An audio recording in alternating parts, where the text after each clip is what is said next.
नहमदहु व नसल्ली अला रसूल करीम। अंबिया ने मुसीबतों को बड़ी आरजू से तलब किया है और फिर उन पर सब्र किया है। इस दिन से भी रात मुनाजात में मुसीबत को ख्वाहिश करते थे। हज़रत जिब्राईल अलैहिस्सलाम ने आकर हज़रत दाऊद अलैहिस्सलाम आप बला तो चाहते हैं कहा, लेकिन आपसे बर्दाश्त नहीं हो सकेगी। हर बार आपको यही खिताब होता है। चुनांचे एक रोज़ हज़रत दाऊद अलैहिस्सलाम मुसल्ले पर बैठे ज़बूर का मुताला कर रहे थे कि फरमान इलाही हुआ कि अच्छा आप मुसीबत की ख्वास्तगार रहें, लीजिए अब तैयार हो जाइए, मुसीबत नाजिल होने वाली है। अभी आप मुताला ही कर रहे थे कि आपकी निगाह एक ऐसी अजीब जानवर पर पड़ी कि पहले कभी ऐसा जानवर न देखा था। दिल में कहा कि अगर ये जानवर सुलेमान के लिए ले जाऊं तो अच्छा होगा। मुसल्ले से उठकर ज़बूर को ताख में रखा और इसी का पीछा किया और उड़कर परनाले पर जा बैठा। आप ऊपर चढ़ गए और फिर नीचे उतर आया। इत्तेफाक से उस वक्त एक शख्स उड़िया नाम का औरत बैठी हुई अपना सर गूंद रही थी।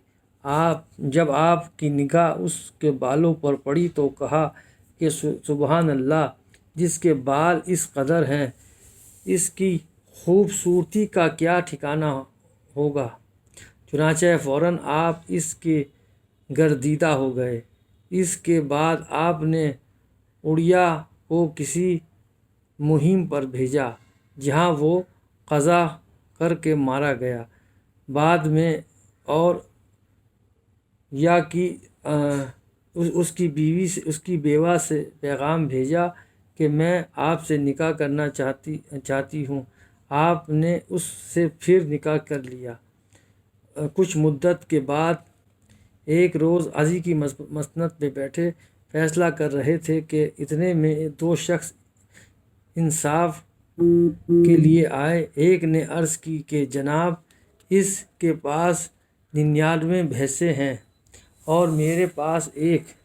अब वो एक भी इसने ज़बरदस्ती छीन ली है, क्या ये जायज़ है? आपने फरमाया कि ये जायज़ नहीं है, इसके भैंस इसे वापस दो क्योंकि तुमने इस पर जुल्म किया है। ये हुक्म सुनाते ही वो दोनों शख्स गायब हो गए। आप मसनत क़ज़ा से उठे और दिल में ख़याल किया कि ये तो मुझे खिताब है के बावजूद 99 बीवियों के मैंने और उड़िया की औरत से भी निकाह कर लिया। ये कब जायज़ हो सकता है? घर में आकर फ़र्जंदों को रुख़सत किया और आप जंगल में जाकर सरबसजूद होकर रोने लगे। 20 साल तक रोते रहे। फिर फरमान इलाही हुआ कि दाऊद, क्यों रोते हो? अर्ज़ की कि आँखों ने ऐसी चीज़ देखी है जिसका देखना जायज़ न था। अब इसकी सज़ा उनको ही भुगतनी चाहिए। चुनांचे उन्होंने ममनू चीज़ को देखी थी। कहते हैं कि आप इस कदर रोए कि आपके रुखसारों में गड़े बढ़ गए। आज़र गुनाह फिर हुक्म हुआ कि ए दाऊद, मैं तेरी तौबा इस वक्त कबूल करूँगा जब कि उड़िया तुझे से राज़ी हो जाए। आप कुएं पर पहुँचे जहाँ और या उड़िया कत्ल हुआ था और आवाज़ दी कि ए उड़िया, तू मुझे से खुश है? आवाज़ आई, हाँ खुश हूँ। हुक्म हुआ कि दाऊद तुझे तो पूछने का ढंग भी नहीं आता।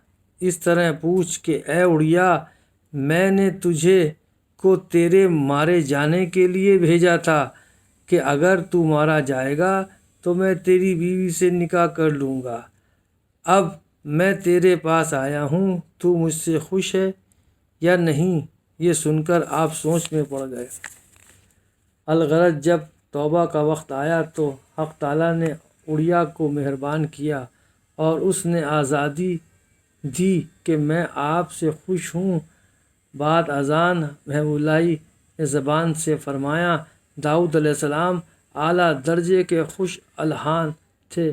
جب آپ زبور پڑھتے تھے تو اتنے پرندے اکٹھے ہو جاتے تھے کہ آپ کے سر پر سایہ ہو جاتا تھا۔ خوش الحانی کے سبب وہ بے ہوش ہو جاتے تھے۔ السلام علیکم۔